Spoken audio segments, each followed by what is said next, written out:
Yan, good morning mga kamamaw. Nagpunta ako dito kay Kuya Alex. Nanghiram ako nung pambomba kasi nag-ano na doon sa ano nung sasakay natin na low pressure tire.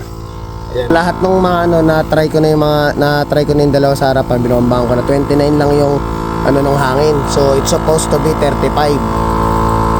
Nagpunta na tayo sa gasolina kaso ayaw gumana nung pambomba nila, so dumiretso na tayo kay Kuya Alex. So kailangan ng niya 35. So pag nag 35 yan, pinutugan nila. Kasi mahirap na, baka maputokan tayo sa sobrang.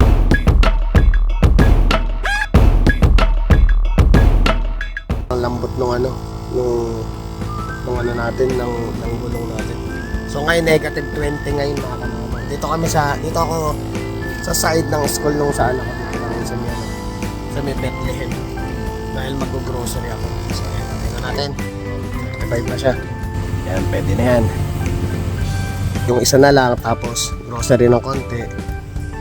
And then papasok na uli ako. So ito lang, ko lang.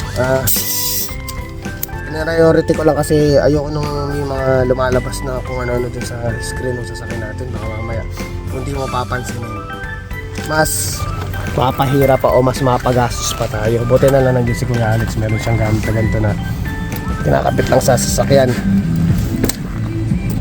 Yan yung isa na lang, yung nasa dulo na lang. Apya.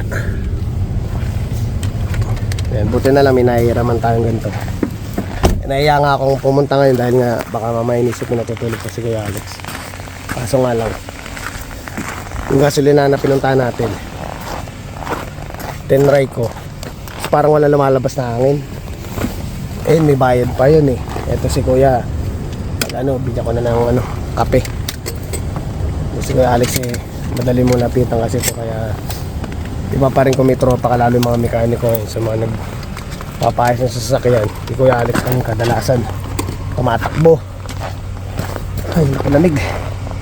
Natanggal pala yung isang tornilyo ng natin, nung mags natin dito sa may pakita ko sa inyo. Pumbahan ko lang ta. Ay, sakit sa kamay. Hop! Uy, grabe. Kaya ang daming gawain pag winter. Daming chesiboreche. Yan natin, tinanggal ko ba o natanggal ba? Yun. Yun o, lahat ng nasa 29 lang. Eto, natanggal yung hindi ko lang napansin nabungian ang ngipin yung design ng mags natin. Hindi natin alam kung kailan nahulog yun. Lumuwag eh. Tatanggal pala siya. Hindi pala siya nakascrew. Nakapasok lang na ganun sa loob. Lamig. Yun ang yun ang winter wonderland. Ito yung mga sasakyan. Puno ng snow. Punta ako sa gam. Maghanap ako ng tinapa. May pamasko pa kumakanta. Pag bigyan mo na yung YouTube, huwag nyo nang i-copyright. Dahil napadaalan tayo dito. Hanap tayo ng tinapa. Tinapa kasi meron kaming ginisang munggo. Titingnan natin, hanap tayo. Ay, tinapa. Paano walang tinapa dito Tanong natin. Para si Idol, saan may tinapa, Idol? Saan ba tayo may tinapa? Dito. Ayun na. Samahan tayo ng pinakamagandang lalaki dito. Yun. Kuya, magpapasko na kuya. Nakaipon ka na ba? Pwede. Yan, pwede na yan. Anong plano mo sa Pasko kuya ngayon? Plano ka ba sa Pasko? Wala lang. Bahay lang. Bahay. Kung may tagay, di tagay. Yo, sabi sa'yo eh. Ito, try natin. Ito pa. Oo. Ito kay babae to, di ba? Pag ito, di ba? Tinapang babae, no? Ito, mas gusto ko to kuya. Ganito. Buti nakita ko. Ayan. Oo. Kasi sa Bulacan, pag gantong makakapal yung di ba yung manipis na gano'n, lalaki yan eh. Pag ganto, babae. Babae? Oo. Yan. Wala kang pasok? May pasok ako. Yun. Nag-request ng si Miss ng tinapa. Ano masarap din to eh. Pans, ano to? Silinyase.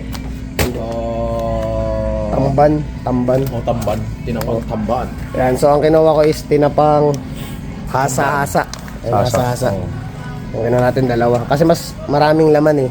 Ito kasi pag pinrito mo medyo ano, di ba? Oo. Parang natuyo na eh. Natuyo na, oo.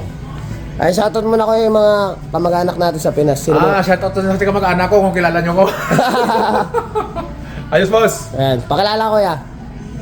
Wag na, kilala nila ko yan. Hindi, yung tawag, ibansag niya sa'yo, bansag sa'yo. Tuto lang, tuto. Si Kuya Toto. Para Iloilo. Yan, from Iloilo. Salamat Kuya. Tatakilom ko. Tatak Ilonggo. Ayan.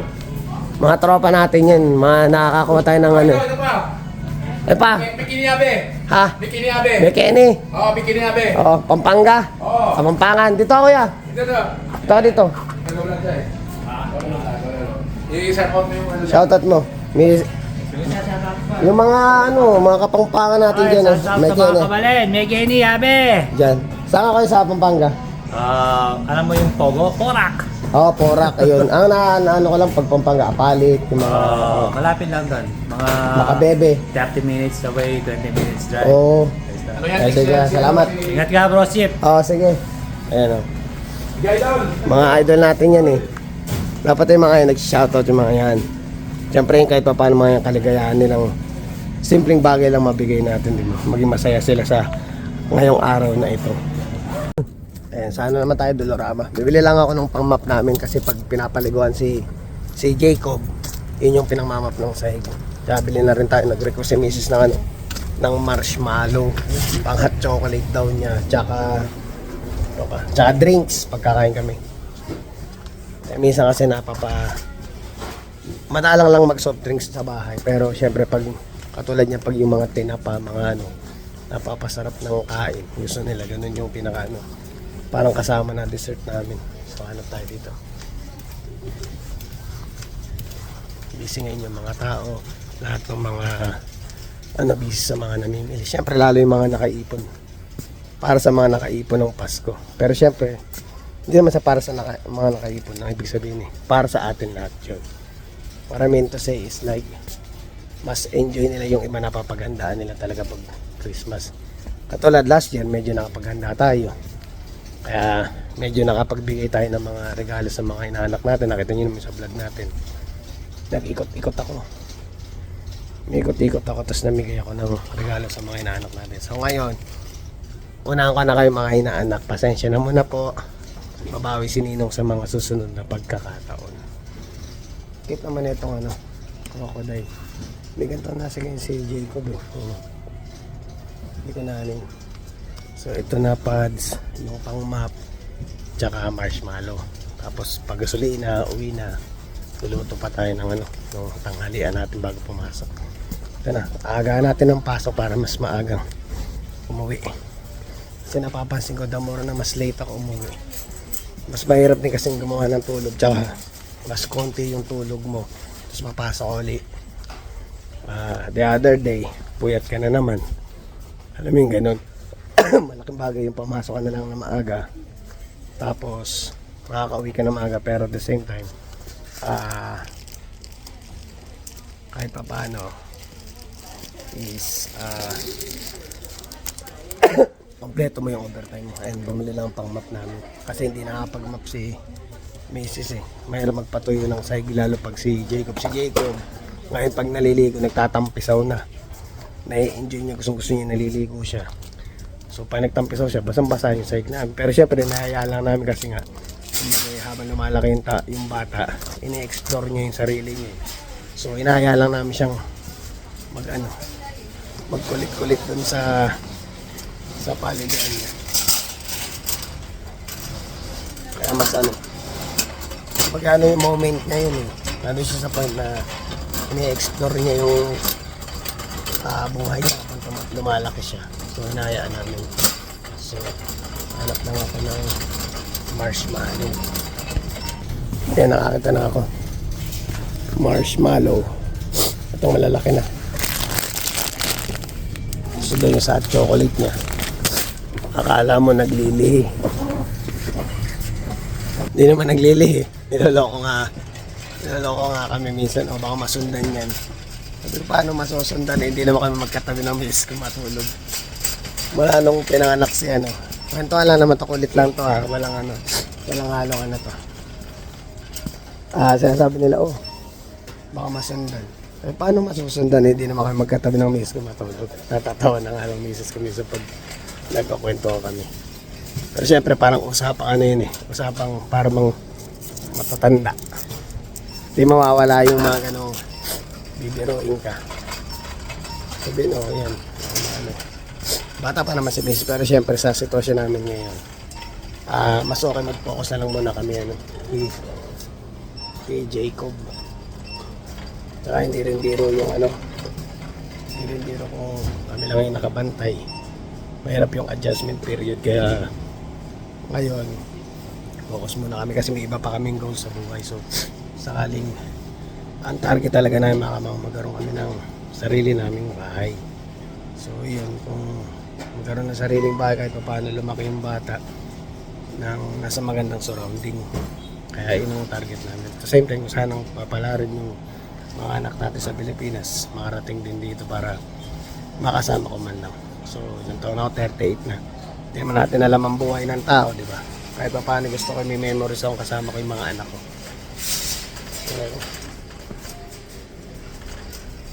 So bayad naman na. Next na, after nito gasolinahan, tsaka uwi na.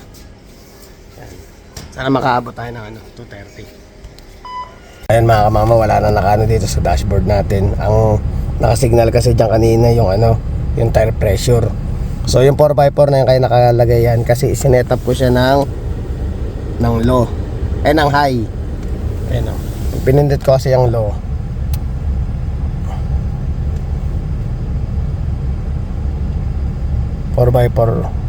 Low shift.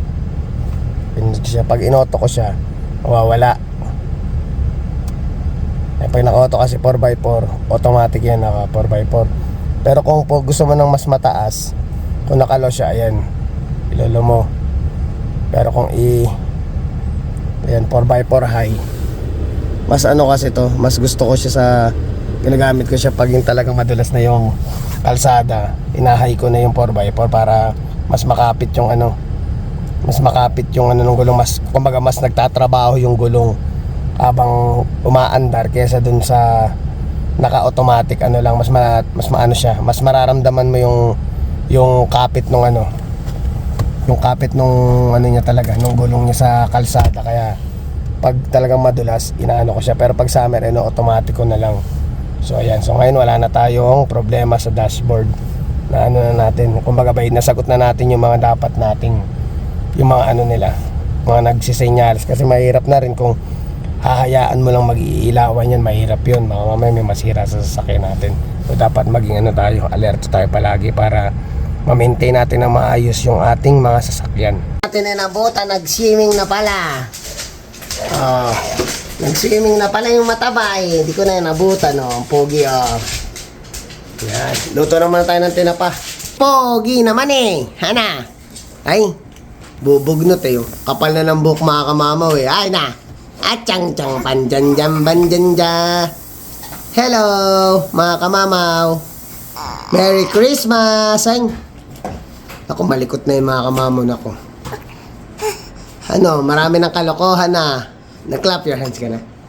Ka na. Close open. Pogi ako na magkakangipin na mga kamamaw sa ilalim, nakikita niyo.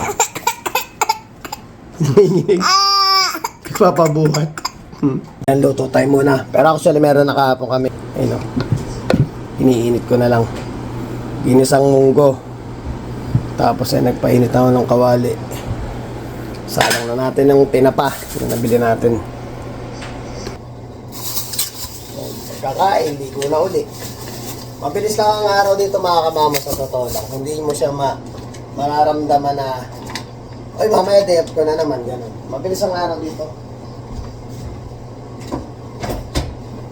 Kasi ba, yung mga tao ba, parang busy lagi sa trabaho. Parang, alam mo yung dumarating yung sa loob na sa linggo, parang ang focus ng tao is talaga nandito magtrabaho talaga. Puro trabaho lang. Uy, nakadalawa kami siya. Sulyado siya ng dalawang vacuum plastic, naka-vacuum. Mas masarap kasi ganitong tinapa mga mama, mas feel kong kainin kasi dun sa masyadong maliliit. Pag pinrito mo kasi, tumitigas na agad. Ayoko masyado ng ganun nung hindi ko nalalasahan yung ano ng isda. Pag masyadong matigas na, ano na siya, parang, alam mo, parang buto na lang ang kinakain mo. So ngayon, medyo ano pala siya naka-frozen na konti. Microwave ko lang ng sandali. Yan, pinipros ko lang konti. Kasi itong munggo, halo na natin.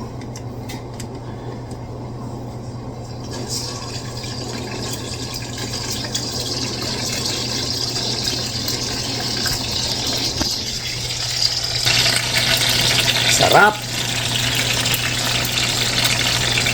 Itong munggo, haluin ko.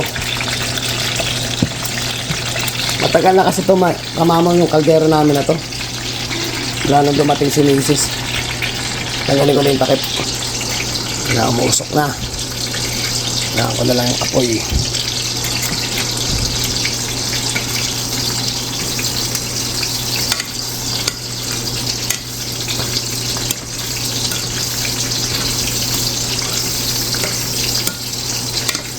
Sarap yan. Kaso sa mga mirayuma, iwas agad ito. Lakas ng ano nito eh.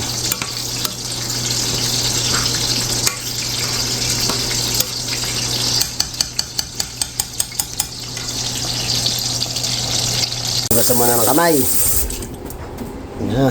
Mainit-init na kanin. Uusok pa.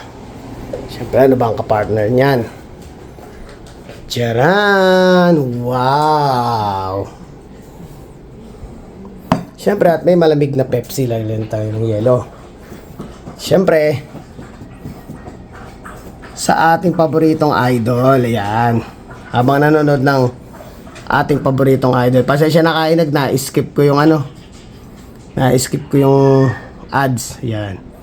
Kainags.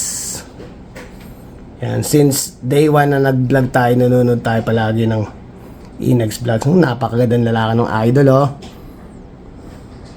Walang tayong yelo, tas kain na. Yan, pasok na naman. Yun, nag-start ang sasakyan. Let's go. Yan, papasok na tayo. Ano, shoutout pala kay Bisayang Uptake at kay Jologs Vlog TV. So, lagi sila nagko-comment sa vlog natin. Maraming salamat po. Yan, we're back mga kamamaw.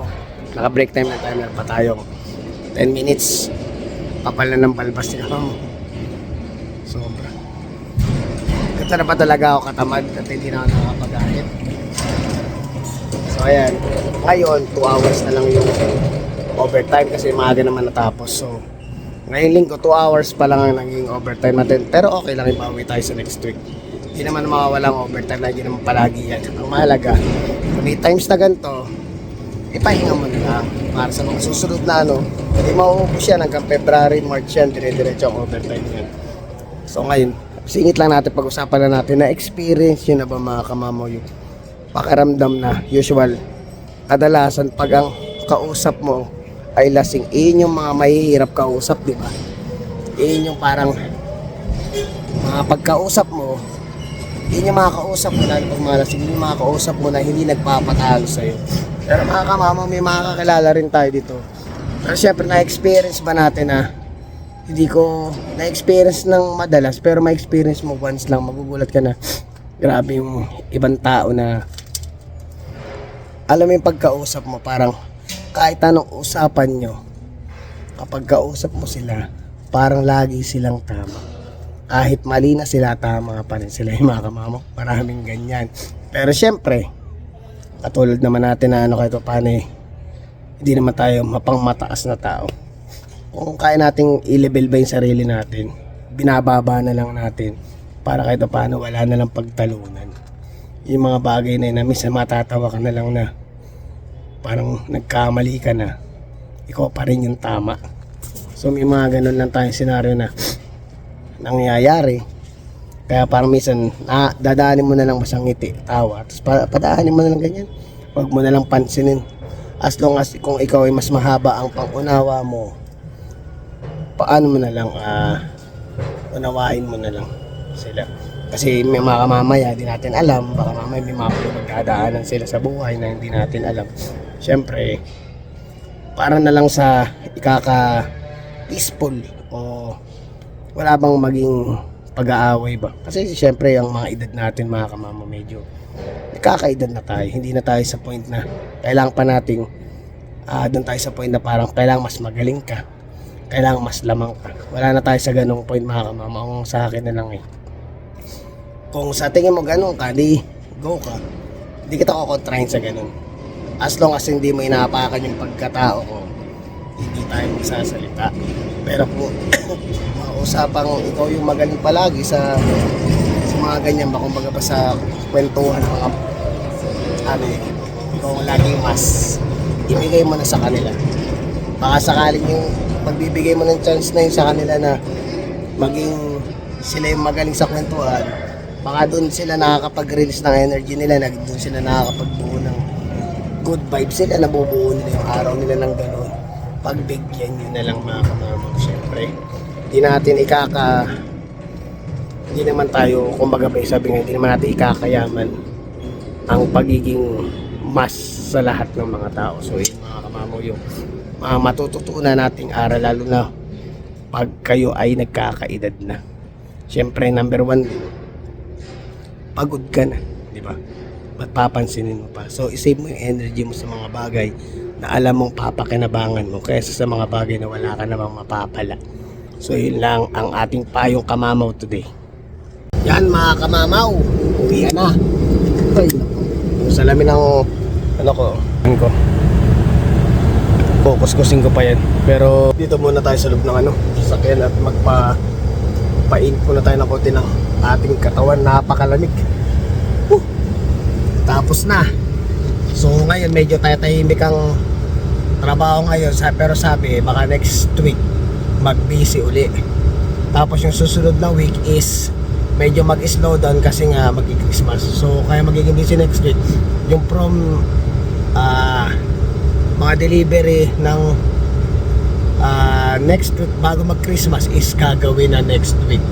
So yun, ganun ng discount. So ngayon kasi medyo nag-slow down ng konti dahil last week parang na ahead order na sila, kaya medyo magaan-gaan tsaka maaga natapos ngayon. Pero ito sasakyan ko, kailangan ko total naman mayaman sa gasolina ngayon kasi nga nagpagas tayo kanina. Kaya muna natin mga 10 minutes pa na paano niyo yung lamig.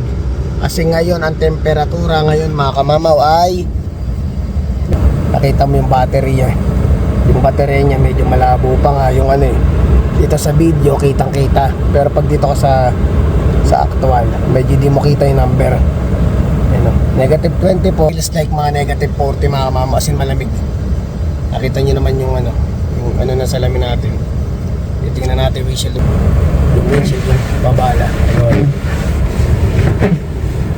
At di na tayo masyadong magkuskus, kaso nga lang titigas agad dyan kasi, pero na malaking tulong na yun na tanggal yung di ba ang sarap dito sa Canada. Ganun lang ang buhay mga kamamaw.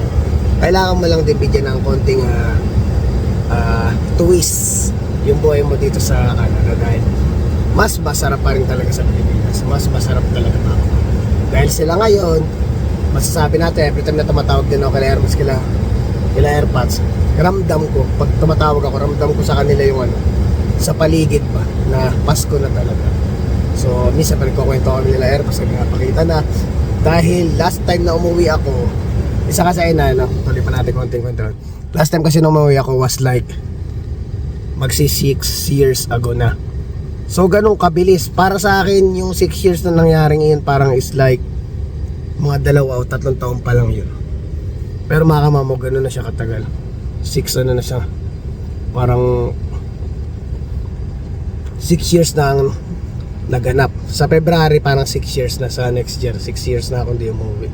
Ganun lang katagal. Isipin mo. Ang nakakamiss kasi dun mga kamamo sa hindi mo pag-uwi ng Pilipinas.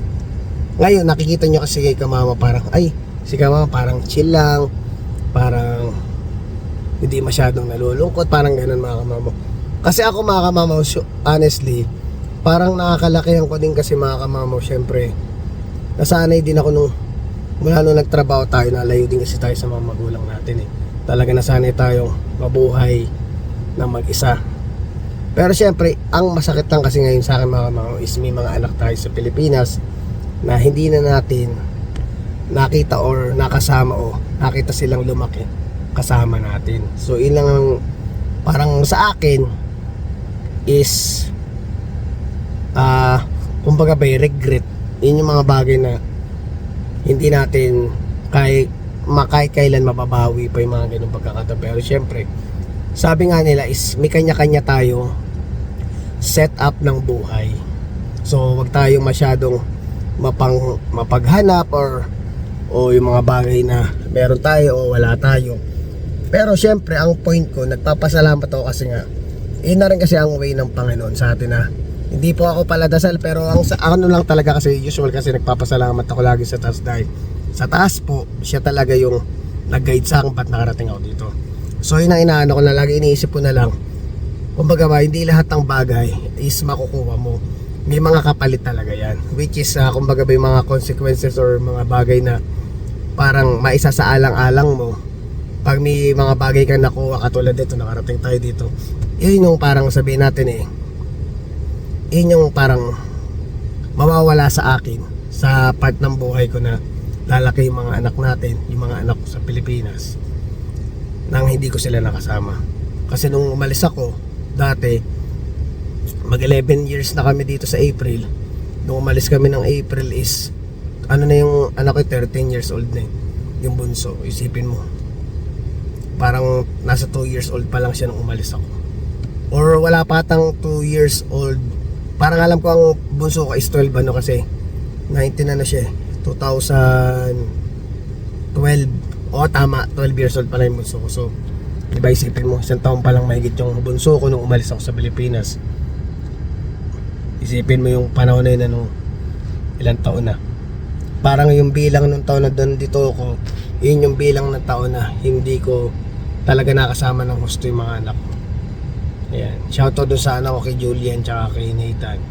Ayan, lagi ko na lang minsan iniisip ko, parang syempre dumarating ako sa point na kailangan ko rin tulungan din minsan yung sarili ko na wag ako masyadong parang sisisihin ko yung sarili ko bakit di ko sila makasama, mga ganun pa na minsan talaga malulungkot ka Kumbaga ba dito is battle of the fittest dito sa Canada. Kailangan tulungan mo rin sarili mo na wag kang mag-isip na mga ganun, kasi mahirap din yung maano ka, nakakabaliw mga kamababa. Yun ba? Exactly.